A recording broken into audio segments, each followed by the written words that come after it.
Estamos há 0 dias sem falar de IA. Mas me dá um desconto, vai, a gente vai falar sobre, na verdade, documentação mais do que a gente vai falar de IA. O IA tá aqui só pra eu salientar o quão mais importante é documentar as coisas de maneira boa, agora que, né, quem tá escrevendo boa parte do código é a IA. Então o código sempre foi importante, né? Só que agora documentar bem o código tá mais importante do que nunca. Eu vou te explicar o porquê que isso acontece, porquê que a IA amplifica código de maneira ruim se você tiver uma documentação fraca, que o código vai determinar a funcionalidade do software, mas a documentação vai comunicar também a intenção. E a intenção é muito importante não para como o código tá agora, mas para explicar o porquê que a gente tomou as decisões que a gente tomou e como que a gente vai evoluir daqui para frente, tá? Vou te ensinar algumas técnicas aqui, vou levantar alguns estudos e vou basicamente explicar que quanto mais bem documentada da forma correta uma codebase tá, melhor é a interação da IA com a codebase e também, né, dos desenvolvedores com a codebase. Antes disso, eu vou te falar do patrocínio do vídeo de hoje, que é a Conta Dev. Feito por devs, para devs. Se você é PJ, você sabe a dor, né? Todo mundo diz que é feito para dev no bordão, mas no dia a dia os processos de fato de contabilidade são meio arrastados. O suporte não é lá essas coisas. Várias das contabilidades que se vendem para dev, na verdade, só são uma contabilidade antiga e atrasada que sabem falar a palavra deploy ou stack. Para acabar com esse sentimento de abandono, chegou a Conta Dev, que entende que o dev precisa de velocidade e automação no dia a dia. Eles têm uma plataforma de automação aqui, mas claro, na hora de tomar decisões, as decisões precisam ser impecáveis. E é por isso que você tem também um contador dedicado para você. Aqui, olha só, direto no WhatsApp, sem fila de chatbot, lista de espera, burocracia, abrir ticket por e-mail. Você tem o seu contador, você fala com ele no WhatsApp, simples assim. A plataforma é super simples, robusta, fácil de usar. E outros dois pontos que são muito interessantes aqui é que não existe nenhum tipo de fidelidade contratual. Qualquer plano que você adquirir aqui, não tem nada que vai te prender na conta dev caso você queira mudar, por exemplo. O que garante que você vai continuar com eles é a qualidade deles e somente isso. Então, para você aqui do canal, especialmente, se você está buscando uma contabilidade ou querendo mudar da sua contabilidade, nesse mês de junho do lançamento desse vídeo, eles estão te oferecendo 4 meses gratuitos caso você assine o plano anual. O link para quem vem do canal vai estar aqui na descrição. Obrigado à Conta Dev por patrocinar esse vídeo. Recomendo que você dê uma olhada no site deles para ver se faz sentido ou não para você. Eu vou puxar aqui umas referências para a gente basear um pouco o que a gente está falando, tá? Para a gente trazer uma fundamentação antes de começar a conversar sobre isso. Num reporte de 2024 do DORA Research Program aqui, a adoção em IA apontava que a qualidade da documentação costumava avançar junto com a adoção em IA. É claro, porque o dev tem preguiça de escrever documentação, então ele manda a IA fazer. A importância disso é que o mesmo report aqui do DORA, esse aqui é um pouco mais antigo, tá? É de 2021, mas ainda se mantém verdade, é o impacto da documentação, que é bastante bem observado e bastante bem documentado, que existe uma diferença gritante entre times com documentação de baixa qualidade e times com documentação de alta qualidade. Quase todos os processos são melhorados com o aumento da qualidade na documentação. Desses processos, né, os principais pra gente acabam sendo aqui o Continuous Delivery e Continuous Integration, né, a entrega ali, o desacoplamento de times, o Site Reliability Engineering, segurança em Supply Chain, Trunk-Based Development e Version Control. Agora tem um detalhe muito importante aqui. Esse estudo aqui no Arquivex vai nos dizer o seguinte: eles demonstram que entregar para uma LLM documentação incorreta pode afetar muito, de maneira gigantesca, a capacidade da LLM de entender a codebase, porém, documentações incompletas ou faltantes, né, ou não existentes, não parecem afetar tanto assim a qualidade da LLM. Então, o primeiro takeaway, né, primeira lição aqui pra gente, as duas primeiras lições é que, documentação boa melhora muito a performance do seu time, documentação incorreta piora a performance da LLM e presumo que do time também, né. Agora, uma das coisas interessantes aqui é que existe um certo nível de, digamos assim, poisoning. Como assim? As LLMs, elas vão acabar expandindo nos padrões que já estão pré-existentes numa codebase. Ou seja, a documentação incorreta, se a gente estiver gerando mais código e mais documentação a partir de uma LLM, ela tende a se expandir. A LLM tende a extrapolar aquilo que a gente já fez e ampliar aquilo que a gente já fez e construir da mesma maneira que a gente já construiu até o presente momento,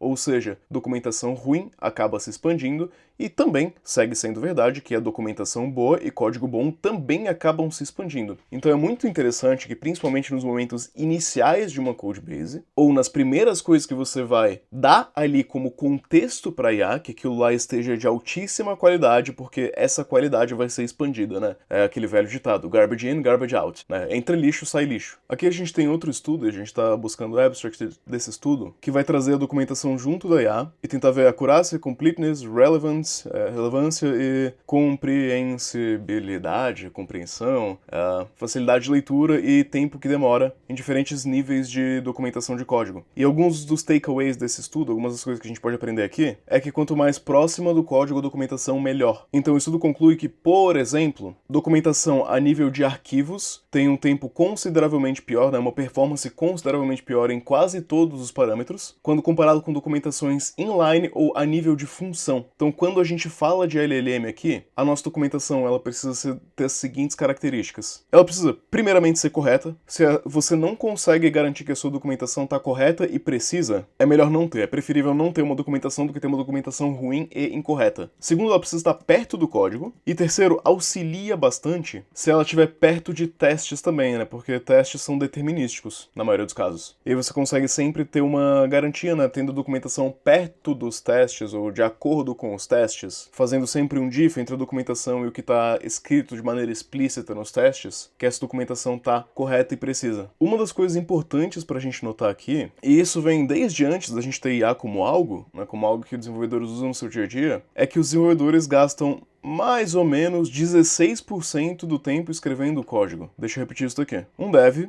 ele gasta, em média, de tempo ativamente escrevendo código, 16% do tempo. 16. Se você tem 40 horas na semana, você gasta mais ou menos 6 horas e meia por semana com os dedos no teclado digitando código. Ou então, né? Quem digita agora é o Cloud Code. Em parte, é por isso que a gente não notou, quer dizer, algumas pessoas notaram digamos assim, um aumento de produtividade muito alto, e algumas pessoas estão trabalhando 4 horas por semana porque elas delegaram todas as outras tarefas para IA também, não só a parte de escrever código. Só que se você delegou apenas a parte de escrever código para uma IA, você economizou no máximo 16% do seu tempo. Você economizou no máximo 6,5 horas por semana. Independente desse número, você pode discordar se é 16, se é 20, se é 30, se é 50% do tempo. Eu não acho que seja 50 para quase ninguém, tá? A maioria dos devs não passa a maior parte do tempo escrevendo código. Existem diversas outras tarefas que você tá fazendo com esse tempo. Esse mesmo reporte diz que a gente perde 10 horas, algumas pessoas 10 mais 6, 16 horas por causa de ineficiências organizacionais, né? Isso aí é aquele tipo de reunião inútil, mudança de contexto e tal, né?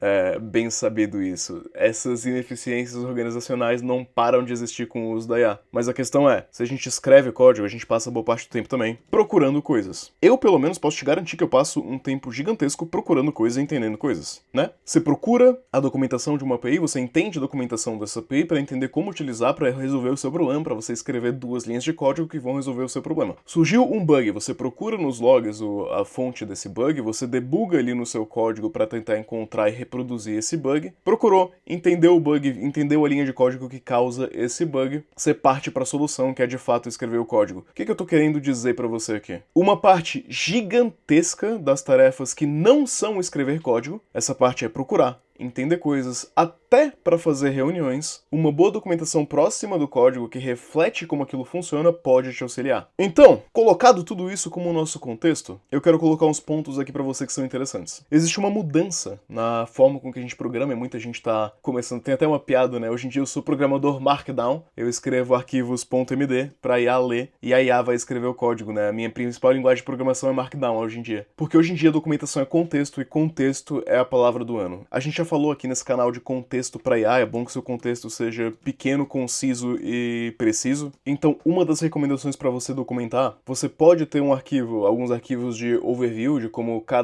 a codebase funciona, né? Um README, como cada determinado módulo dentro dessa codebase mais ou menos funciona, quais são as barreiras desse código, né? As interfaces e tal. Mas, de preferência, essa documentação ela esteja o mais próximo do código que ela descreve possível, tá? Isso diminui um pouco o nosso contexto. Quanto menor o tamanho do contexto, melhor. Uma recomendação que eu quero fazer, que eu vejo muita gente errando hoje em dia, é que tá muito fácil, né, gerar muito código, gerar muita documentação. Isso faz com que as pessoas escrevam muita documentação em volumes muito grandes. Isso vai de maneira diametrically, sabe aquela palavra em inglês? Eu não sei mais traduzir, gente, perdão. É exatamente o oposto do pequeno. Não caia na armadilha de escrever muita documentação, certo? Porque lembra, a gente falou que é melhor ter pedaços de documentação faltando do que ter documentação que não é precisa, documentação que é inacurada. Então é muito melhor que você tenha poucos e pequenos espaços documentados, mas a documentação esteja correta, do que você tenha muita coisa errada. Então traga a documentação em trechos pequenos. A IA vai tentar ser prolixa, manda ela documentar em tipo assim, cara, 5 linhas. Você não precisa de um arquivo MD de 200 linhas para descrever uma interface de 20 linhas, não faz sentido. Uma coisa interessante da documentação hoje em dia também é que antes a gente falava muito sobre uma documentação explicando como que o código, a codebase, as regras de negócio são, como que elas funcionam. Tem tido uma leve mudança nisso, em que a documentação se torna também um plano de controle para como a IA vai desenvolver código. Eu vou te dar um exemplo muito comum.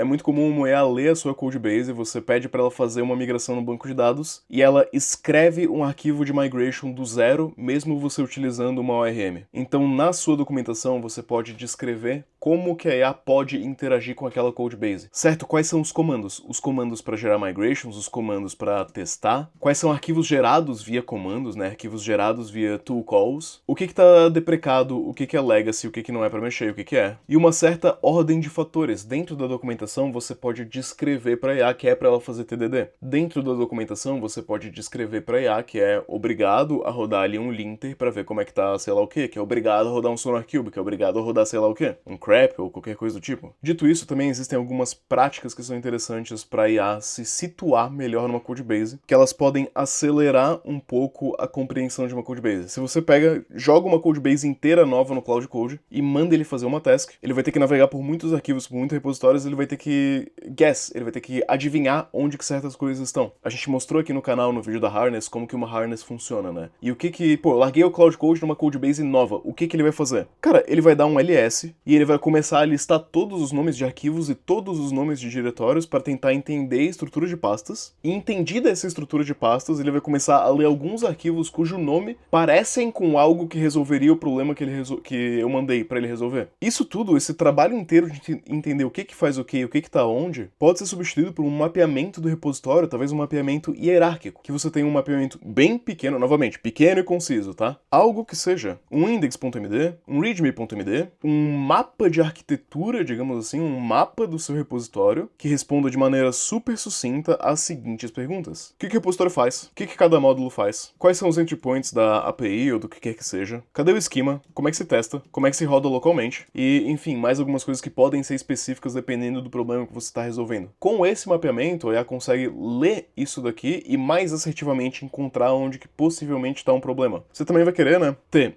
isso tudo que a gente falou aqui, né, de documentação e tal, dessas coisas, e bons padrões a serem seguidos, por exemplo. Eu, em todos os meus .md para IA, quando eu tô escrevendo em TypeScript, eu proíbo utilizar N, porque não faz sentido, né? Se eu tô usando TypeScript, eu não tenho por que usar N, eu não gosto de N. Eu gosto de uma tipagem melhor e com IA tá cada vez mais fácil tipar de uma maneira adequada. Então, dentro do seu MD, você coloca as práticas que você gosta. O mesmo toque que você tem dentro da sua cabeça de como uma codebase é boa, você coloca no .md também. Além desse mapeamento genérico do repositório, ele pode ser também de maneira um pouco hierárquica. Digamos que você tem 3, 4 módulos, você pode ter também um index.md dentro de cada um desses módulos, explicando como que as coisas estão estruturadas dentro daquele módulo em específico. E o último nível seria, claro, a nível de código mesmo. Uma coisa que é muito importante é que a IA vai expandir aquilo que você faz. E a IA vai expandir baseado na sua intenção. A gente fala bastante sobre intenção aqui. Uma das coisas interessantes de se colocar numa documentação é o porquê. Por que que isso tá dessa maneira? Da onde que vem esses números? Da onde que vem essas variáveis? Por que que a gente tá usando isso? Por que que o design foi feito dessa maneira? Se você só descrever o que tá feito, a IA vai expandir de qualquer maneira, da maneira com que ela entender. Se você descrever o porquê que foi feito daquela forma, existe uma chance da IA entender de fato o porquê que foi feito daquela forma e evoluir de maneira que esteja de acordo com os seus porquês, com as suas decisões. Nisso,